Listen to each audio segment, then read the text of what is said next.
Welcome to And That's the Game podcast. Presented by ProBatter Sports. And That's the Game is hosted by Wayne Mazzoni. Today's special guest is Coach Parrow.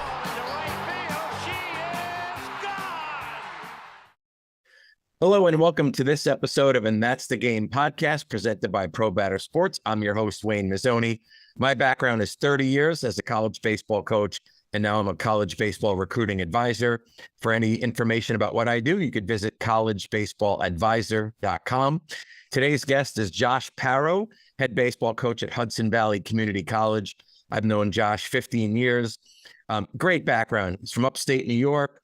Wound up going to Herkimer Community College as a baseball player, and then was recruited to University of Bridgeport. We played 2 years and then coached for many, many years at UB, in addition to having a non-baseball job within administration, and he rose up to vice president of advancement at the university.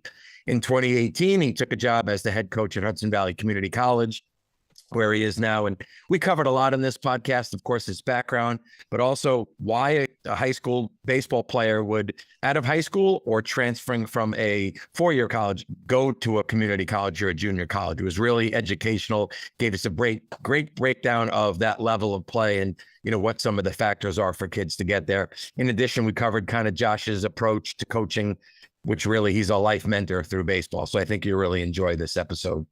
I'd like to remind you that this podcast is made possible through the great support of ProBatter Sports, maker of the most advanced pitching machines for baseball, softball, and cricket.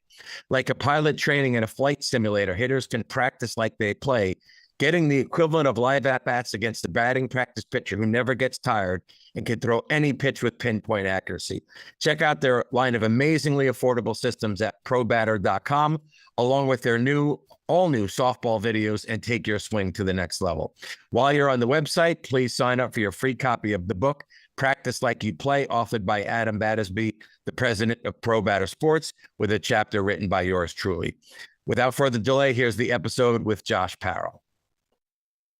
So, Josh, I'm psyched to connect with you because there was a time in our lives when, you know, I was in coaching and you were coaching at UB, where our paths would cross all the time and like we would hang out and et cetera. But then I'm at a coaching now and you're up in the upstate, New York area. So like we still connect, but not as much. So you're one of my favorite people. So number one, I'm just excited to connect with you. And then, as I always do, learn more about your background, but also kind of the takeaway for kids that want to get better and coaches that want to get better from your experience. So I always like to start, and this is something I don't know about you. Where were you actually born and raised? Where in the United States or the world were you born and raised? It wasn't Black Rock, down the street from you, where we spent 4 years of our lives and all that cross symmetry we were talking about. I was born and raised in Troy, New York.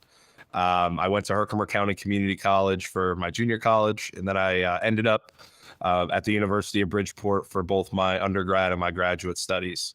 And that's why I started my coaching path. So where, it's funny, I'm from Long Island. New York is a massive state. So like, how far is Troy from where you are now? Troy, New York, from where I work every day. Where you are now, yes. Okay, yeah. I'm in Whitehall, New York right now. I work for Brainstone, a family-owned company based out of New Jersey, but every day I work up in Whitehall, which is the North Country, Lake George area, about an hour and a half from Troy. Troy's the capital region. Capital region's Troy, Albany, Schenectady. So about an hour and a half, beautiful drive up 87, especially this time of year. As the weather breaks, it just gets nicer and nicer, and Saratoga opens. And it's a great area to be in this time of year. But you would say you're somewhat in the area of where you were born and raised. Somewhat. Oh yeah. Okay. Yep. I live in Troy. I own a home in Troy. Actually, I own a home right around the corner from Hudson Valley Community College, where I coach now. So it's pretty convenient.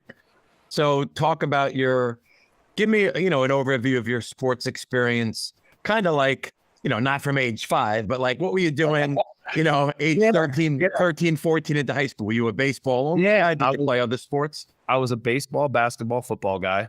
I went to a high school that played in the highest classification in New York State at the time, which was AA, but we were a small school. So we played Ironman football. Everybody played both ways in special teams. I had some great teammates and some great coaches there at Catholic Central High School where I went. I played basketball when it became time for the basketball season. We had some success there. And then I played baseball. I found myself in the summers really gravitating towards football. We were a football family. My father was the president of Pop Warner Football, a youth volunteer organization in the Capital Region, but he oversaw the Eastern region. So we spent a lot of time at cheerleading competitions, spent a lot of time at football games and playoff games throughout the Northeast. So I saw myself probably going towards football. My brother played football at Hudson Valley and then Coastal Carolina. For some reason, and by the grace of God, I was on an ice cream truck one summer, my senior year, and the owner of the Lansingburg Royals, the New York State Baseball Hall of Famer, Joe Hankel, kind of called me out in front of my boss and was like, "What are you doing? Can you put 30 pounds on in the next month before you break camp for Coastal Carolina as a walk-on, or do you still got that, fastball and breaking ball that you showed me your entire life?" So that's when I got contacted by Jason Rathbun, who's now the head coach at St. Bonaventures, and offered me an opportunity to walk on and earn my spot up at Herkimer. And so thankful to him and to Joe Hankel for giving me that opportunity. So it's really interesting. I mean, I don't know what the percentages are, but it seems like the majority of guys I've had on here have football as a background and almost went the route of football. In fact, JP Pine from Amherst committed to Northeastern to long snap, and then kind of got, basically realized I don't really want to go snap my whole life. And that went up to St. Joe's. There's a bunch of other guys, and it makes me realize, like, obviously now I help kids get recruited for college baseball, and I probably have 50 kids I'm always working with at once. Maybe 3 or 4 play football.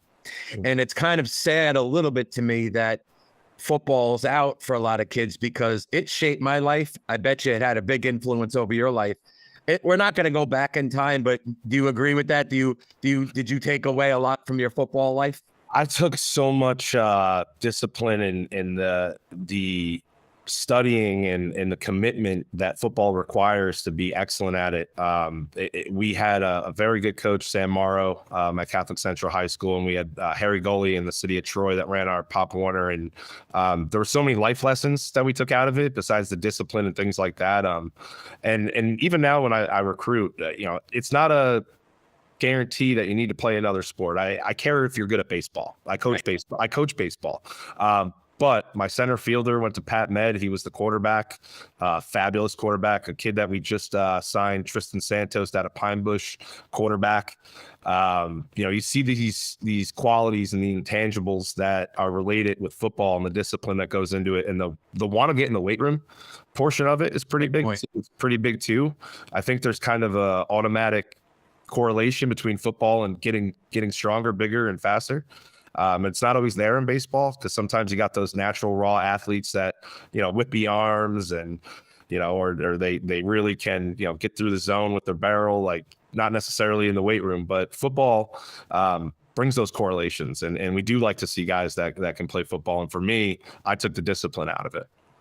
And I think it's fair to say what you get from football, even if you played soccer, even if you wrestled, even if you played hoops, like just kind of doing something else. I think, you learn a lot about just yourself, and you grow as an athlete when you play, all those various sports. So it's something I wish would come back a little bit more, but it's unlikely that it's going to come back that way, Yeah, a lot of money in fall ball, right? A lot of money in travel baseball. A lot of lights that got to get kept on by different organizations and different facilities. So they have to strategize, and maybe it's not the right information they're giving everybody. A lot of arms don't get times to rest now, and they miss out on football where they don't even know it, but they're not throwing for those 3-4 months. So they're taking time off, even though there's some cross training. So I don't love that portion of it. I don't love that kids aren't, as involved in other sports, but it is a sign of the times. And now with, NIL and all the other great things that come along with it, sports specific training is important.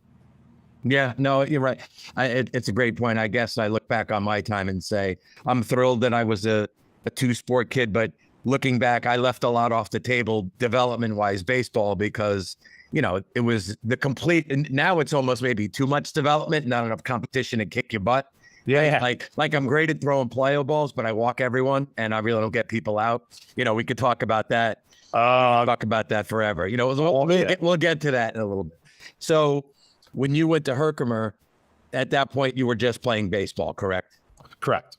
Okay. And talk a little bit about that experience from obviously a baseball standpoint and like what that did for you at that point in your life going there. Opened my eyes to nobody cares. I showed up on campus and, there were 65 guys. They just came off a World Series run the year before. They were ranked #1 preseason. There were 65 men out there, and there was 30 spots, and nobody cared what you did in high school. Nobody cared who you knew or who you played against. And I think as a young man, or as a young athlete, you're like, oh, well, I played against Greg Holly, and I played against Casper Wells, and I could hit off him. And you get there, and it's kind of like nobody cares. Like, how hard are you going to work? What type of teammate are you? Are you showing up for the early and extra work? Is it real? Is it genuine? Or are you just disingenuous and you want people to like you? It's a lot of finding yourself. And there was so much growth and there was so much growth behind choosing a junior college as opposed to a 4-year. You have seniors and you have some guys that have been around the block and things like that. You just got some hungry folks that are out there in junior college, and the sophomores are just as hungry. The freshmen are brand new and bright-eyed and bushy-tailed. So it was definitely an eye-opening experience, a humbling experience, and it was my first taste of nobody cares. You got to step up and do this on your own. I mean, I love that you said that. And that for a while, that whole concept was going around, like people used to have shirts and whatnot. But that always resonated with me because, again, when I was coaching at Sacred Heart, we had a terrible field situation and like we're opening at LSU. Like you don't get to the field and say, hey, guys, take it easy on us today. We had snow and we had a bad mountain situation. No one cares, right? No. That's a really good. And listen, even at LSU, no one cares what your situation is. It's can you play and produce? And if you want to get drafted, no one cares about you had a tough math test or whatever the case. For sure.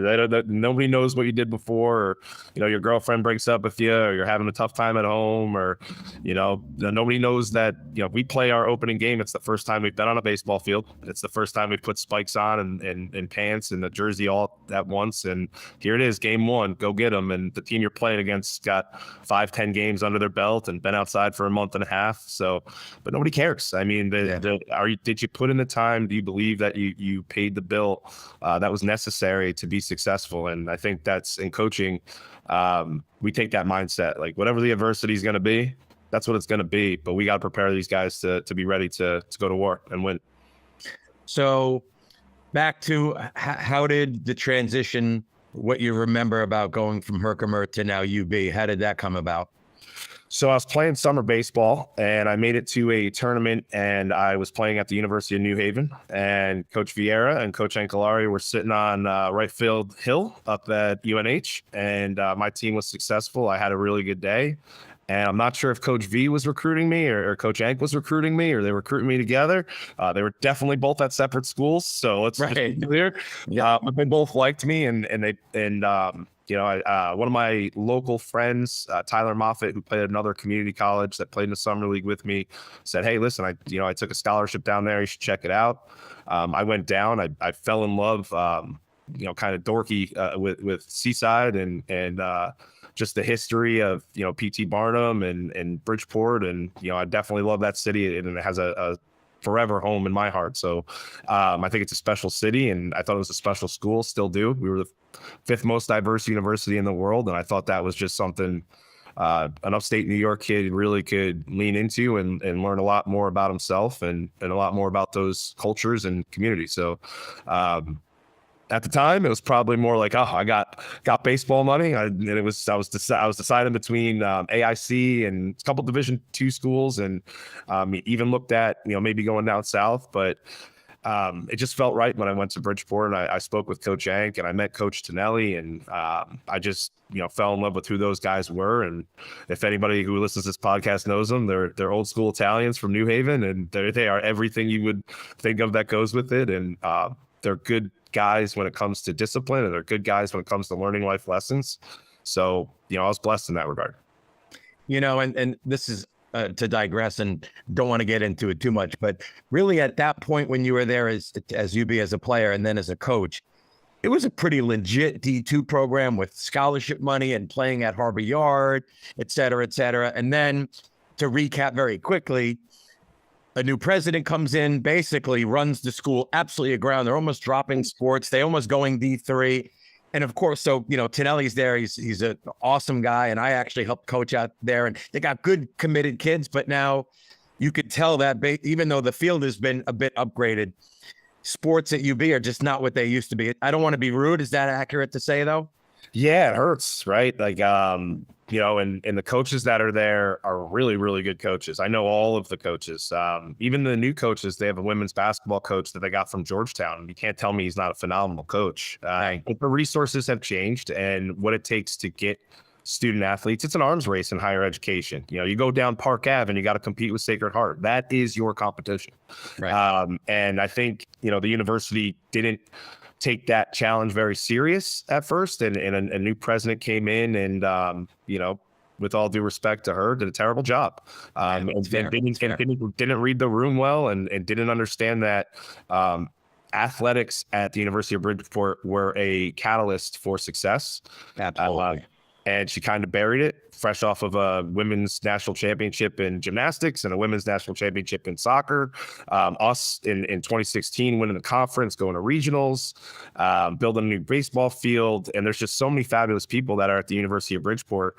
And she tried to take away that culture. So I do believe they're on their way back. They just agreed. They just won the CAC in men's hoops. Crunch, Coach Crunch Donati, he's been there. He was an assistant under Mike Ruan. I do believe they're on their way back because the administration that is currently in there sees the value of athletics and they're adding sports. But no doubt about it, it is not what it was when I was there, and it's going to have to. They have the right people there to get it back for sure. Yeah, agreed. That's a good recap. From when you graduated, did you immediately start to coach? Did you know right away, or when did you know coaching was your route? So tell me about that transition from player to coach. So when I was 17 years old at Herkimer, I came home and I became a head coach in the Albany Twilight League. That same guy, Joe Hankel, put myself and a couple guys in charge of the team, and found myself coaching guys that were 30 and 40. And then in the same respect, when I graduated, Coach Ancolari was close to the West Haven Twilight League and put me in as a coach there. And I, again, found myself back with folks that were older than myself. And I was like, man, I really like doing this. And I feel like I can coach folks that are older, younger, whatever, but I have something to share. And Coach Tonelli became the head coach at Bridgeport and asked me if I was willing to stay on. And I had a little knack for recruiting. I really liked going to, the showcases and seeing what the best of the best was in Long Island, what the best of the best was in Connecticut, and, Mr. DiPerzio's Fall Classic and all that good stuff. When I was young, for me, it was like, wow, this is really fun. And the brotherhood, right? Like, you graduate and you're kind of like, what's next? And I knew one thing, compliments to Coach Tonelli. He's like, there's no money in this. There's absolutely zero money in baseball. So don't get into this thinking you're going to get rich. So immediately what I decided in my mind was I was never just going to be a baseball coach. That was going to be something that was my hobby. It's my golf. It's my passion. It's the thing I love outside of my career.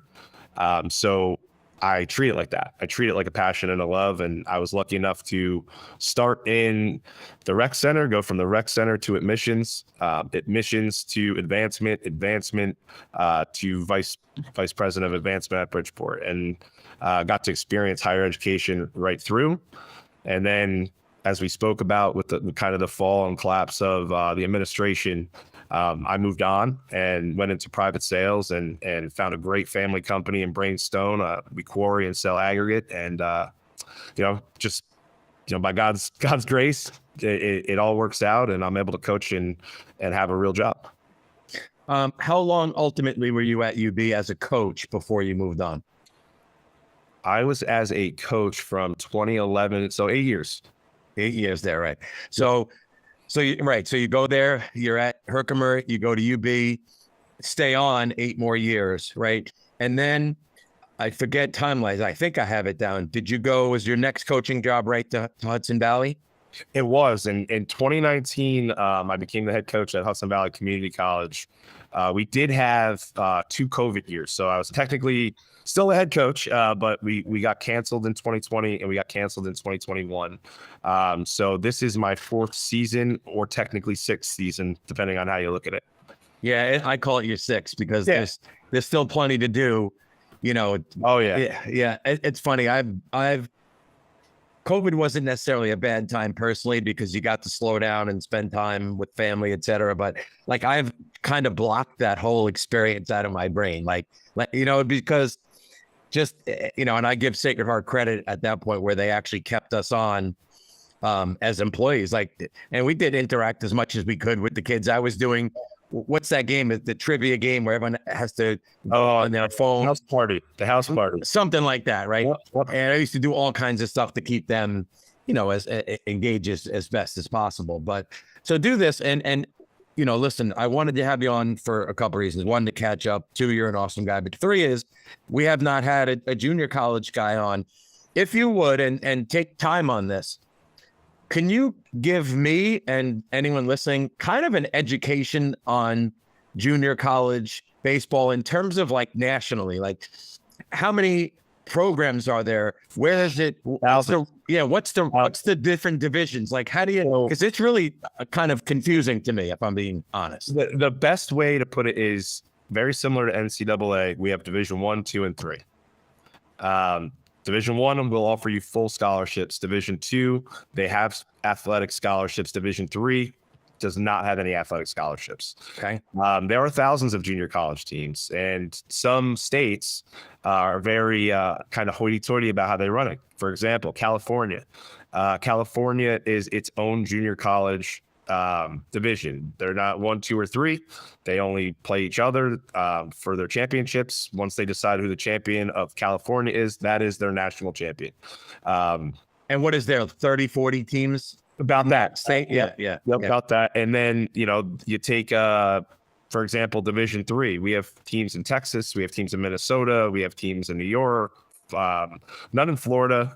I think we go as far south as North and South Carolina, Surrey, Camp College, things like that. But junior college is the huge difference between junior college and NCAA is that it is a 2-year institution that if you are a non-qualifier, you are qualified to play right away. There are a host of different rules that are ever evolving. And the buzz topic right now is for the folks that participated in junior college during the COVID years, they were given an extra year of eligibility for only Division 1. A lot of misinformation out there right now. A lot. Yeah. That, you know, and I have it all the time with all my recruits. They think they're going to come to junior college and it's free for 2 years if they play Division 1. That is not true. Right. And there's college coaches out there and junior college coaches feeding misinformation. Now, will it change? Coach, we've both been around a long time. Everything changes in these rules almost every year, and NCAA must have the worst lawyers ever because they always lose. Right. So, could it change? Yes. But as of now, you are held accountable for the years you play junior college towards your eligibility at your NCAA school. So you're still counted towards progress degree. You're still counted towards your GPA. Everything counts towards your progress towards degree. So, different levels and different states have different rules. For example, a lot of kids want to play down south. You get everybody that wants to play JUCO down south. Pat Corbin was a guy that played for Mohawk Valley Community College when I was at Herkimer. We were friends. Pat went to Mohawk Valley, said, I'm going to play down south. Well, Pat is a big leaguer and he was really, really good. So he was able to do that. They only keep rosters of 28 on these Florida junior colleges and these Division I colleges in Florida. That's their roster limits. So, you know, it's very difficult and very competitive to play. I told you earlier in the conversation when I showed up in 2007 at Herkimer, there were 65 guys. Well, if you show up and we're a non-scholarship, we're not we're not in Florida. And it's the same thing today. If you show up at Hudson Valley next fall, come September 1st, I can adequately tell you there's going to be 60 to 70 guys that will show up. That is the state of the union in college baseball. And it's not, you know, obviously there's a huge correlation because of the portal and all that stuff and a lot of A lot of coaches have changed their way they recruit, and a lot of parents have now opened up the idea of going to the local community college or playing junior college baseball because it is good baseball. You know, you asked what's it like and things like that. Jeez, there's teams, I promise you, if Niagara Community College is no jokes. They got guys that are 96, 98. They're getting guys drafted every year. They got, 4 or 5 Division I guys in their lineup. They will hand it to a lot of good teams that people consider good in Division I. They'll hand it to a mid-major. Right. It's just baseball is unlike any other sport in that way. And I think people for a long time discredited the role that junior college played. And I think it's about to be reevaluated, not only with the rules, but with the portal and things like that. We've suddenly become a lot more popular. So, that was an awesome overview. This is going to be hard to do. We'll interact with this one. There's no one set reason why someone picks to go that route, but there might be 4 or 5 categories that kids fit into that's the reason that they would go to that level. So start with one of them would be maybe their grades aren't where they need to be to get into the school of their choice. So they go there to get their grades up. So that's accurate, right? You have kids that come there because their grades aren't where they need to be, right? Yes. Every year. Okay. A lot of mostly the transfers too with that. It's a lot of kids that will go to a 4-year and then come in. Yep.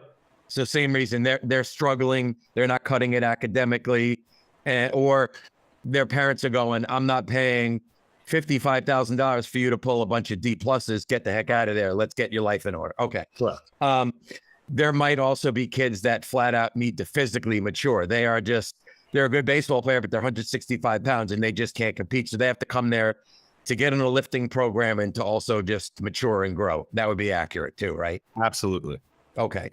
In addition, you'd have kids that are doing it financially. They're saying, hey, this is a better route for me to go. I still will go to a 4-year school. I still will get my degree from whatever university, but instead of paying the absurd amount some colleges are now, 75 grand a year, I'll come in and, can they be at there's no way to do the typical thing, but is it reasonable to say with room and board and tuition, all that, you $25,000, $30,000 a year to go to a typical junior college, community college, or way less? Cheaper, way cheaper. And it does depend, right? I'm biased for the SUNY system. In the state of Connecticut, they only have UConn Avery Point that has baseball. And UConn Avery Point is part of the UConn system, not the state system. So their tuition and fees are a little bit higher. So it's a little different depending on the state to state and things like that. But if you come to Hudson Valley Community College and you're an in-state student, you're looking at about $7,500 a year. Maybe $500-$600 if you want to live off campus a month. Whatever you want to pay for food. So all in, if you're from New York, you're probably looking at everything included, car, gas, all that stuff, travel, probably 10 to 15. If you're not, you're probably looking at 15 to 20. Now, there are plethora of colleges in the SUNY system, community colleges, Mohawk Valley, pretty much all of them besides really us and Columbia Green that have on-campus housing. So, those are still the same type of feel as any other college. They're going to be more expensive than if you went out on your own and got your own living situation. So those can get you into the 20 to 25 range if you're a state student. Like when I went to Herkimer, it was $10,000 a year to live in the dorms out there. And then it was another $5,000 to go to school. So I was at 15. Okay. Today, I don't know, it's probably 20, 25.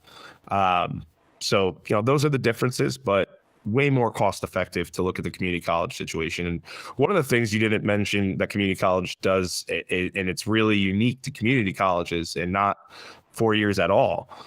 Every year I have 4 to 5 guys that are HVAC or electrical engineering, or there's some type of vocational program, X-ray tech, overhand linesman program, extremely competitive programs and extremely well-paying programs. And these guys are, I would say arguably one of our top arms this year. He sits 88, 91. He's going to be an X-ray tech. It's what his passion was. It's what he wants to do.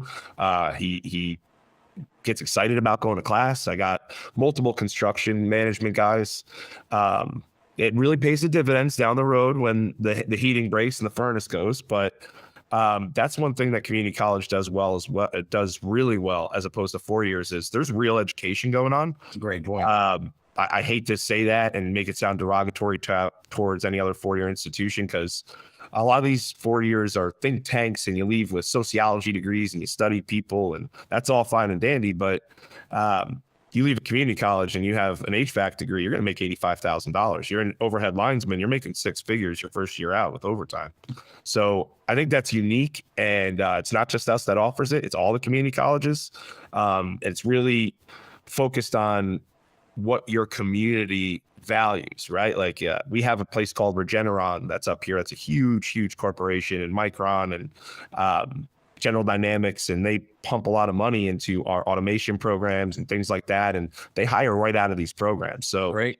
I love it. I love to hear people in travel ball circles and moms and dads talk about, how affluent some of these schools are. And, me and you've been around for a long time. We see guys looking for jobs and looking for, 10, 15 years after. But then again, the guy that I coached 5 years ago in HVAC is now running his own business, making great money. So, I think we got to rethink how we evaluate where we're sending our kids and for what reasons. You're totally right. You're 1,000% right. And that's good. I mean, that's something really good for me to know as a recruiting person, or just, in general. There are, a lot of kids don't fit into that standard college mold. And listen, I think you grow up wherever you go to college, you are going to grow up and help yourself transition to an adult. But there's a lot of fluff at these, 4-year schools classes that you're taking, and, which we'll get to. But let me ask you one other question before we go to a break about the junior college in terms of the baseball piece. Do you have kids that feel like, well, I'm not good enough for one Division 1, 2, or 3 school yet, so I'll go to a junior college, community college, and develop and then transfer out? I'm thinking, if you're not good enough for any level of college, Division 1, 2, or 3, 4-year school, there's a good chance you're not good enough for a 2-year school. Accurate, or is that not accurate? It's man, I think back to probably 15 years ago, and we did it was Zach Short, you and me, and we were at In Sports in Trumbull, and you mentioned D4. For those of you guys that don't know or have heard Coach talk about D4, the reality is a lot of players end up D4. There's only Division 1, 2, and 3, so there's no D4. Right. I at our school, 1 through 35 are competent college baseball players. They might be D3, might be 2, 1, whatever, but they're college baseball players. And there is some schools that, have low enrollment. They use baseball as an admissions tool. They're, you notice that they don't have a real coach every single year. They're barely putting the right hats on, things like that. That exists. There is a reality that there's bad programs out there. But for the most part, and speaking in generality, these are really serious baseball programs, man. I wouldn't, I think about our conference alone, and Dave Hennessy, who's at Fulton Montgomery, has been to multiple World Series. He's a New York State Hall of Famer. Paul Mound's at Adirondack. Paul Mound was at Union for years. Yeah. Lane Potter's been to World Series. These are serious. Dave Warren's been around, and he had Pat Corbin, and he's been to World Series. These guys are serious coaches, and they only recruit guys that are serious about baseball because, again, it's what we love. So we want to be around people that love it too. Yeah, no, that's perfectly said. All right, let's use this time. We'll take a break with Josh Parrow. We'll be right back after these words. Introducing ProBatter, the future of baseball training. With the PX3, you can practice like you play. There is a better way to train your athletes. With an easy-to-use touchscreen controller, you can program any pitch, any speed, at any location. The ProBatter simulator is designed to replicate real game, real-world pitching. Better practice, better play. Hit any spot inside or outside the strike zone. The PX3 features reliable mechanics and an optional automatic ball feeder system. Get the most from practice. In addition to baseball, the PX3 is perfect for softball. With the PX3, no more relying on practice pitchers or basic pitching machines. Better practice, better play. ProBatter. Train like it's game day. Step up to the plate with confidence. Hello, this is Wayne Mazzoni, host of And That's the Game podcast. I hope you're enjoying listening and watching the podcast as much as I am making it. It's really been enjoyable to connect with all these great people, great baseball people. The purpose of this message is to let you know about College Baseball Advisors, a company that I founded a couple years back after 30 years as a college baseball coach. I basically guide players and families through the recruiting process. If you're interested in learning more, please go to collegebaseballadvisor.com and learn more, or book a call where we basically will meet and talk about your recruiting process. I'll lay out a 3-step plan for you to move forward. If after that call you think I'm someone that could help you in this process, we can discuss that. If not, you just want to take that information and use it to go forward, that's great as well. So hope to see you down the road. Thank you. All right, we're back with Josh Parrow, and we kind of talked before the break about what kind of the typical kid, or what reasons kids, get themselves to a junior college, community college. Let's kind of flip it a little bit. When you're recruiting, do kids reach out to you? Do you hear from other coaches? It's probably a million ways, but what's the way, basically, if you think even about your roster now, how did the majority of these kids end up on your roster? The majority of our kids ended up on our roster through the same way they end up at every college. We recruited them. We found out who they were as people. We've talked to their coaches. We watched them play. The only thing where I'd say it changes, where it's a little bit different than when I was at Bridgeport, was we have a later recruiting cycle. Our recruiting cycle is a little bit different than other folks. If we like you, we're going to go after you. But there's a reality between when I was offering scholarships and saying, hey, we really like you. Here's a dollar amount. Here's how we show you. As opposed to now, I see, let's say this summer I go out, I see a 26 I really, really like. I'm going to have a conversation with him. And, the reality is, because of the network too, if I think he's really, really good, I'm going to reach out to my coaching tree and my network and try to help that young man. And, hey, should take a look at this guy. We joke around. There's a guy that committed to Marist that's going to be there next year, and Marist's assistant was at Hudson Valley with us for a couple of years, and I just kept calling him about this one kid, and I was like, "Yeah, man, you got to see this kid. You know what? I'll pick you up, and we'll go out and watch him." And listen, you recruit everybody until the point it's not a reality.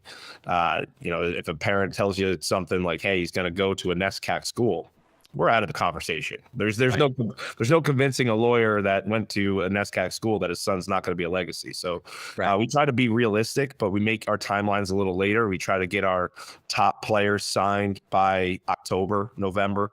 But there's also the same reality. If I go out this summer and there's a 25 that happens to be on, I don't know, random team out at a tournament, and he's a 25 and he's throwing smoke and he throws strikes, and maybe he was hurt this year, didn't get to play school ball. We get all the stories. Junior college gets all the stories. I know. So it never stops. We recruit right up into the day that our season starts, right up until the semester begins for this year's team. So how it comes together is it's a smorgasbord, and it's more moving parts and more disorganized, more controlled chaos than when you're at a 4-year institution. There's no admissions folks to answer to, if that makes sense. There's no slots being slid, right. Money being held, or discount rate here or anything like that. We don't worry about those things. So we can recruit you late, early. We try to recruit the best players we possibly can get until it's not real, until the situation's not real anymore. And, it makes me think of something you said, and I bet this happens to you, is this happened 5 or 6 times in the last few years where I was at Sacred Harbor, where I'd recruit a kid, we'd make him an offer, he'd pick another school, and, he'd call me up and I'd say, listen, I wish you the best of luck, good choice, good program, good coaches. And then a year later, he calls me back and says, it didn't work there, are you still interested? And I'd say, heck yeah. So I'd imagine with this kid with the Marist, for example, if he goes to Marist and doesn't work out and he needs a spot, you're going to be probably the top place he would go to, because there's a relationship, and you probably get a lot of those kids that come back to your paths cross again, as I guess what I'm going to say, right? Yeah, 100%. That is very accurate. It's very it's never in the back of our mind when somebody goes somewhere that, hey, we hope they kick back. We hope they have a great career. They get drafted. They go on and, have a great family and, for us. But that situation happens when you're the first to recruit them, or you're the first to look at them, first to have a conversation, get to know mom and dad. And that happens a bunch with us. And, sometimes it's good. And it's a good situation. Sometimes, unfortunately for us, it's a weird dichotomy we have in junior college because we're trying to get our current players recruited. We're trying to recruit players. And we have to have a great relationship with Division 1, 2, and 3 coaches. So, if Johnny Average calls me and says, hey, I'm leaving, let's just say Sacred Heart. First phone call I have to make is to Sacred Heart's head coach and assistant coach. And that's doing it the right way. That's how I was taught to do it. So it's always a weird dichotomy that pops up because it happens around Christmas every year and it happens in about 2-3 weeks from now. Right. It's when the kids know they're not playing much. They have a chance at a red shirt or it's not going to work out there. So they start putting their feelers out to their travel coaches or things like that. So it happens. It's a gray area that I don't like living in, but I think as long as a junior college, as long as you're honest with all parties, you got nothing to worry about and you're going to get really good kids and build really good relationships. So my next question you actually mentioned in there, is it in a job description of a 2-year coach? I don't care what the sport. Is it anywhere where you're expected, like when you get hired, you're expected to be helping kids with the process of moving on? Is that you take it upon yourself as a good human being, or is that like literally this is what is expected of you? So I'm lucky I have a really good administration. My administration, cares about our kids. So I can only speak for Hudson Valley. Right. But no, it's not in there. It's in there for us at Hudson Valley. It's expected. All of our coaches, I don't care the sport, because our athletic directors, both Adam and Justin, who run our department, there's an expectation, there's a standard. We help our kids. We're a big community. Now, it's not like that everywhere. Matter of fact, we were in a playoff game a few years ago and talking to third baseman. Third baseman might have been the best I've seen in a while. I said, hey, man, how many offers you got right now? And he's none. Well, he's like, yeah, I do all my own recruiting. And, this coach had been around for a long time. And I was like, that's really shocking to hear. And I guess it depends on what community college you go to and who you had. But I had Raz. Raz said, give me your 5 schools, be realistic. And I'm going to call every single one of them. And I'm going to tell them what I think about you as a person and as a baseball player. And if they like you, they'll reach back out. And how we do it at Hudson Valley is, very similar. Hey, give me your 5 schools. Let's be on the same page. Let's be realistic. Don't put Missouri down if you're a backup second baseman. Right. But put some realistic schools down. Write them an email with me attached to it. Don't make it a blanketed email that you're going to send to each one because we all talk. Right. I will reach out on the back end and let them know, hey, Johnny Average is very interested in you. And I think that is kids are entitled to that. If they're going to put the work in for you as a coach and as a junior college coach, if you're not willing to get on a phone and talk to other coaches to try to help them, I think you're in the wrong line of work, in the wrong profession, on the wrong level. And I'd expect it as a 4-year. And I know, you went through this and I remember you guys have had some fabulous guys. Like it's kind of the same internships and stuff like that. Are your coaches willing to work with you when it comes time to get an internship? Are your coaches willing to work with you when it's your last semester and you got to take A&P too and things like that? I think that's a real separator in coaches is what are they willing to do for you that's not in the job description? No, that's really well said. I gotta think it's a little difficult to have some of those conversations with a kid who's like, he's your number 2 or 3 pitcher. He's legit. He should be going, which hopefully these kids know. Most parents don't know how good your typical like Eastern Connecticut, Endicott, and Salve, Regina, like they have no earthly idea that these are incredibly good programs, right? Unreal. So it must be a delicate balance when you go, dude, you're legit for us, but like, the 5 schools you gave me, it's not happening. But by the way, go out there this weekend and get us another W. Like it could be a little awkward, So there's 2 situations I can point out. Louis Misla was the Division III pitcher of the year last year for the Eastern region. He could have pitched if he had good grades anywhere in the country. Could have went Power 4. Could have, he could have picked it out of a hat and went there. But he didn't have the grades. So that's a really difficult conversation, right? With that in that regard. And then there's the same thing you just said. There's the times where, you got a guy that's running 80, 82 with control of 4 pitches from the left side, and he is dominant in junior college. But he wants to play for Odie at Eastern, and it's like, well, I mean, they're chasing national championships, and typically their ace from the left side is running 87, 89.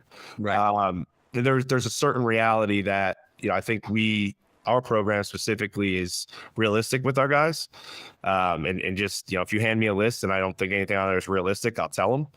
Right. But I also think it's up to, it's up to those coaches to decide what they want to. I hate hearing when we see a team that's not playing well, let's say it's a MAC school and they're not playing well, and you get one of your 3rd, 4th starters that comes to you, Coach, I could start here. Well, no, let me tell you something. That, maybe the wins and losses aren't what they want right now, but that coach works his tail off. That coach is going to be grinding the portal. I know the studs he has coming next year. Like, you don't know crap. You went online, read the roster, and said they're losing 7 pitchers. In this day and age, you can't do that. Totally. I've had people say to me stuff like, Boston College, their record really wasn't great. Are you kidding? Do you have any idea how hard it is to get in, to get recruited? Everyone that's at the Boston College level is an elite baseball player. So that, certainly the people don't, get that. And person. Because a lot of programs, like, that's the separator. Like, I haven't seen one kid come out of BC that was a bad person. And I've coached a bunch. That was back when Coach G was there. And even now, like, it's not... There's a standard there. And it's, some of these guys don't get it. You might be fabulous, throw 95 miles an hour, but what charity work do you do? That's how you get to places like that. It's not just being a good baseball player. No, you're totally right.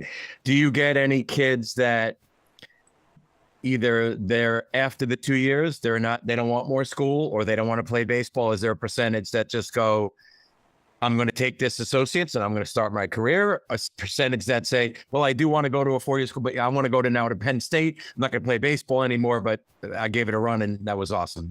I'm sure you get everything, but yeah, we get that. Well, again, we got a lot of folks that after 2 years are starting careers. So there's that group. And then there's a group that, selfishly, I think we have the best facilities in the entire country. We have a pro stadium. They're in a clubhouse. They have a beautiful natural grass field. It only goes down from there unless you're going to LSU. Like, the experience, you got 4 or 5 coaches that are bought into you all the time. So I do get folks that are like, hey, I was an athlete for 2 years. Now I want to go to Georgia and join a frat. I've had that, and I'm right behind. Go enjoy it. Let me know how it is. Those kids are just as much part of my life now as the guys that go on and play baseball. But we do see it all. I have a lot of state troopers. Every year, the state troopers come in and talk to our guys and the police and the fire. After 2 years, some folks are, this is what they want to do. They went for criminal justice. They got their opportunity. They got their credits. Now they're state troopers. So we see a lot of that, probably more than the 4 years, to be honest with you, is the instant careers, like 2 years and then they're starting a career. Would it be safe to say you feel comfortable speeding from job to job when you're... I would say this: never go over 10 miles an hour on I-87 and you should be fine. Set it on cruise control. Right. That's good. But yeah, definitely, I feel comfortable knowing the folks that I coached are out there protecting our community. I always say that. They're good. That's awesome. All right, so two main topics I want to cover for the rest of this. One is we goofed around before we hit record, but I obsess about this for my whole life, about the weather in the Northeast, and forget even the Northeast. Like, my son is a freshman at Christopher Newport University in Virginia, where the weather, now I know it was unseasonably cold in the Mid-Atlantic, but like, the reality is a lot of college baseball is starting in the winter. You're starting games in February. It's not even close to the spring. And then, like, even a day like today, which I don't know what you have, but it's blue skies and it's mid-40s, but I got up early, walked my dog, and I'm like, somebody's playing a ball game today. It's bitter out here, And of course the majors have started, but I wrote an article, probably when I started getting into like all the public, forums. I wrote an article my second year coaching when I was at Fairfield U that college baseball should be in the fall. The kids would play in the summer. They'd come off the summer, give them a little break, start in the fall, and then you could end the fall College World Series down south. The Southern teams will never go for it. It should almost be the Northern has their own part. But, any thoughts just about all the years you've been playing and coaching, the craziness, like you played through snow, I'm sure. And like, I think Coach Tonelli's first game was at the NARP facility up in Massachusetts, and they plowed it off. And the ground rules were, if the ball lands in the snow piles in the air, it was a home run. If it bounces in, it's a double. It's ridiculous. It's absolutely ridiculous. Beyond the competitive advantage, the financial burden that's put on us as college coaches to fundraise, to be able to go down to Florida and Myrtle Beach and, South Carolina or Texas or whatever. There's such a financial burden that's put on us that's existential to what we really do. That there's not too many good fundraising coaches out there because they're baseball coaches. They're not fundraisers, and there's such an extra cost associated with spring baseball for Northeast schools that is just poo-pooed on. And it's an extra burden on the families. You either have a coach that gets you all strapped up to fundraise, or you have a coach that says, you owe me $1,300, give it to me or don't. You're not going if you don't. So I just think if we were in the fall, we wouldn't have any of that. We wouldn't have to travel anywhere. We wouldn't have to do any of that stuff. We're trying, Niagara's in our region, but they're in Buffalo 5 hours away, and it's 20 degrees. Right. Why I want to travel out there to play them on an off day? It just doesn't make sense. It hasn't made sense. I know we're competing with football in that regard, and I know the almighty dollar controls everything, but realistically, it does not make any financial sense for the Northeast schools, financially with the burden, and then also physically. The fact that we're not able to physically prepare our student athletes the same way puts us behind the 8 ball. And there's programs out there, none of us will make excuses. No, you're not going to hear any college coach say, well, UConn's top 25 every year. Coach Penders, Coach Mag, Coach Oregon, they're not going to make any excuses. Never going to make an excuse. They're going to find a way to grind and do everything they can to prepare their guys. But in their hearts, in the hearts of the Northeast coaches, give us 65 degrees and be outside every day for a month, and then let's strap it on and see who's better. That's their advantage. It's not anything else other than they're able to prepare for a little bit longer. Yeah, no, you're absolutely right. And that's why you'll see maybe some Northern teams take some lumps early in the year, but then come postseason, they're ready to roll, and it'll be a different outcome. All right. The other topic I want to talk about, and I don't know if you have a philosophy on this. You have no idea what I'm going to ask you, which I like, but you've always struck me as you are truly one of the dudes in coaching. Of course you love baseball, but you are there to make better humans and help these people just be better people, adjust to, so it seems to me the level you're at now has got to be the perfect place for you to help kids who are maybe not totally set. And by the way, no kid is settled on their lives, right? But maybe sometimes, you just said it before, maybe the kid comes in and goes, I want to be a trooper, boom. But do you have any philosophy on your role as a coach, or things you try to do that make you really one of the better guys that I know of that is helping humans be better humans through baseball? Thank you for that. That's means a lot. I've known you a long time, so that really does mean a lot to me. I know I don't have a philosophy on it. I have a calling. I have a responsibility. I've had really good people in my life that have not given up on me. I've made a lot of mistakes, and I've learned from them. And I think every mentor I've ever had has made mistakes. And I think that when you get an opportunity to be in a position of, not call it power, but leadership, you really do have to ask yourself every day, are you doing it the right way? Are you giving everything you have? Are you communicating with your kids so that they understand you? Are you, do you care about what they're doing next? Is it more than just baseball? Because if it's just about baseball, again, that's not enough for me. I wouldn't be involved in this. Right. It's not fun. What's fun for me is the fact that every guy I've ever coached at Hudson Valley calls me all the time. I do yell at them often because I get mad. They only call me when things are bad. So that sucks.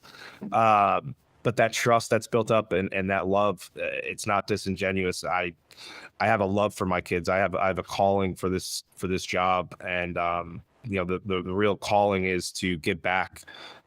And junior college is the perfect place for me. It is the absolute perfect place because it's a community. So I have our kids beyond baseball. We do over 25 different events in the community. And I don't know the right words always to put together different sayings and different motivational things to teach them different lessons. But I'll tell you what, you go to a Leukemia Lymphoma Society Light the Night and you hear the survivor stories, or you go to a mental health walk and you hear the survivors or the victims or the fallout. You learn in those moments. Yeah, we're setting up and cleaning up, but we always stop and we always get educated with whatever community event we do. And then the idea that I'm in my own community, and we do everything at Little Leagues. We do clinics. We do cleanups. We work with a place called the South End Children's Cafe. That is a bunch of inner city youth from Albany that do not know anything about baseball, but every Wednesday in September and October, they come over to our beautiful field and they put gloves and bats and hats on, and we teach them the game of baseball. I might be helping create, the next great baseball player from Albany. Who knows? Right.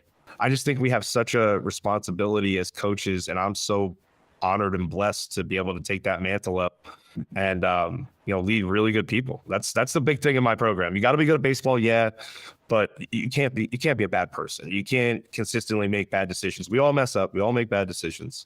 But for my calling and for the guys that play in our program, you absolutely have to be able to think bigger than yourself always. Because that's what it is. I mean, you want to be really good at your job. You want to get a really good opportunity in baseball. Not everybody that plays Major League Baseball was an All-American. I think people forget that. And a lot of them, were just great people. And throughout their experiences, kept building and making good relationships and good relationships and good relationships. And then all of a sudden, it's Johnny's shot to make it. So, and I've been blessed. I've had great mentors. I don't know if I can say this on the podcast, but I found God. I truly believe in God, and I truly believe that He helps me, guide people and guide folks. And I worked with a coach, Coach Chris Cates. He's the batting practice coach for the Tampa Bay Rays and third base coach for the USF. Did a summer with him in 2014, and I just changed who I was as a coach. And before that, I was a little bit young, and I was all about winning, and I could get this guy better. And if I just, pitch grip and pitch shape and do this and do that. And I don't know if you remember, I used to rip everything you had from Sacred Heart off the wall at Harbor Yard and take it with me so I could try to learn. And I'd constantly ask you to come help. I constantly wanted to learn more about the game. But in 2014, when I worked with Chris, what I learned was it's not the X's and O's. If you put more time into the Jimmys and Joes, and you let God into your life and you care about the people around you, and you're going to change. You're going to change lives, and you're going to be good at baseball. And ever since then, I've seemed to have a lot of luck, I call it. But through faith, it's been great. I heard Coach Pender say it. Literally, I worked with Chris in 2014 and watched how he treated his wife and his newborn. And I was like, wow, I want that in my life. I want to have that type of faith and family and idea. And then 2015, I did a panel, a hot stove with Coach Penders. And the question was, what makes a good baseball player? What makes a good coach? I'll never forget it. It was at Coach Estermley, Bill Estermley's spot, and bunch of people, actually future Division I players for UConn. Andy Haig was in the building that day, and Teddy Haig, who went to Yale. And he said, you're not a good baseball player. You're not a good coach. You're a good brother. You're a good nephew. You're a good son. You're a good steward of your community. And I think if you're going to do it, you might as well do it like that. Because I've seen people that went the other way and made it about ego and made it about themselves, and they fizzle out. They don't last. They don't stay around the game. They don't continue to help people.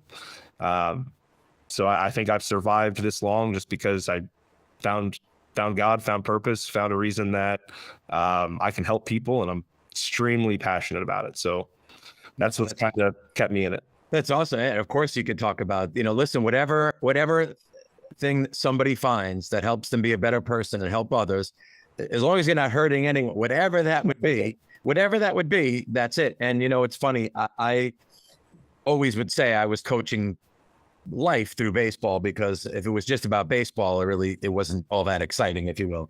And I think, unfortunately, I hate to these blanket statements, but I think the modern world of transfer portal and NIL, while it's definitely putting a good product of sports on the field, I think the focus is getting players, winning deals and all this stuff. And I think it is becoming a little bit less about just making better human beings. And I think at certain levels it still is. And listen, that's why maybe sometimes the most important coaches are the high school football coaches and the coaches 100%. That shape people.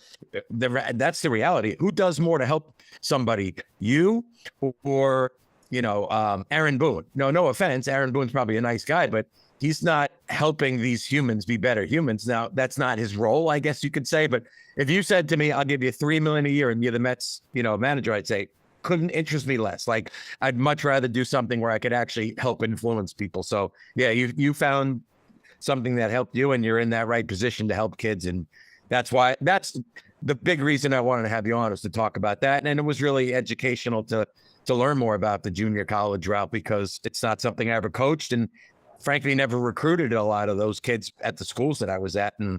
But you go to websites then and you see plenty of those kids moving on, and it's a great opportunity. So any parting words before we end? Anything you want to say in your last little bit here? I can prompt you if you want. No, I mean, listen, I'm very grateful to take time and talk to you, Maz. You've been mentor of mine and somebody I always leaned on and had in my practices, and I would watch your practices and I'd watch you guys play. And I think what you do for kids and what you do for the game of baseball is imperative. So thank you for giving me a platform to just talk about what we do and talk about what matters to us in the junior college level. Right. And thank you for being an advocate for junior college and clearing up some misinformation that maybe some folks I know you still talk to Murph, and I talk to Murph a lot, and we were talking about this a few weeks ago, just about the role of junior college. So I think podcasts like this and getting out and talking to folks will really help maybe ease some parents' minds about what that experience might look like, as opposed to wasting or not wasting, but just spending an absurd amount of money. So hopefully folks listen to this and they really open their eyes a little bit more to junior college and the possibilities that it's probably a better route than people think. And it's, you mentioned it before, and I think that is also because in the state of Connecticut, we have only one opportunity, where we just said in California, you might have 40, 50, down south, they're all over the place. Even in New York, you have plenty. But in Connecticut, your typical kid doesn't come to, he's not informed on it. So hopefully, that, like you said, this will go a bit of a ways to explaining the options for kids. Well, let me give Connor's a quick elevator speech about UConn Avery Point. There might not be a better history for college baseball in the state of Connecticut. Coach Bidwell, I mean, you're talking about a historic program. Ian Ratchford did a great job with them. Now Coach Lewis, and obviously they have a great athletic director in Travis that's up there with them, who's a baseball guy. Yeah. You should have no fear if you're from the state of Connecticut and you're looking at junior college. You're in good hands if you go to UConn Avery Point. You're in good hands if you look at CCRI. That program, Coach Hopkins, been around for 100 years and do great things. Monroe is right down the street from you. They offer full scholarships. They're one of those only Division Ones. Yeah. I am the biggest advocate for junior college you're probably going to find when it comes to that, and educationally for the Connecticut student. UConn Avery Point, it's an automatic. There is no easier way to get recruited if you're not prepared and ready to go to UConn as a baseball player and as a student than to go to UConn Avery Point first. Totally agree. Yeah, it's an easy transition. You're not going to lose credits. You're not going to lose your progress. So I'm not going to give Connor too much, but they do a great job, and they always have done a great job. And Coach Bidwell built arguably the best program in the history of junior college. So yeah, no question. Definitely, I hope folks after listening to this will give junior colleges more of a look and more of an honest evaluation as to what they're going to do for their future. It's hard to ask an 18-year-old kid, what do you want with your life? Right. And if you're not ready to make that decision, junior college is probably the best place for you. If you absolutely know what it is, i.e., for example, being a cop or a linesman or an HVAC specialist, okay, then we're also the right. Right. And then there's that other path for 4 years, which is also a great option to help grow and develop. And I just hope that when you choose a 4-year institution, you're committed to staying to the 4-year institution for 4 years. That is the biggest issue. If not, then why waste your time and money, 50, 60K a year to go to a Division III. And so you're trying to level up to a Division I. Yeah, totally agree with you. Totally agree. And you get caught in the 424 rule and the eligibility requirements, and it's a nightmare. So I hope folks will give junior college a real consideration. All right, Josh, you're the man. Thank you so much for coming on, and we'll talk soon, buddy. Coach, I appreciate you. All right, buddy. Thank you so much for listening to this episode of And That's the Game podcast presented by ProBatter Sports. Hope you enjoyed today's episode with Josh Parrow, head baseball coach at Hudson Valley Community College. Again, I'm your host, Wayne Mazzoni. I want to remind you that this podcast is made possible through the great support of ProBatter Sports, maker of the most advanced pitching machines for baseball, softball, and cricket. Like a pilot training in a flight simulator, hitters can practice like they play, getting the equivalent of live at-bats against the batting practice pitcher who never gets tired and can throw any pitch with pinpoint accuracy. Check out their line of amazingly affordable systems at probatter.com, along with their all-new softball videos, and take your swing to the next level. While you're on the website, please sign up for the free copy of the book, Practice Like You Play, authored by Adam Battersby, the president of ProBatter Sports. I have a chapter in there on the recruiting process. Again, thank you for listening to today's episode, and we look forward to seeing you on our next episode of the podcast. Thank you very much. For more information about ProBatter Sports, visit them on the web at probatter.com.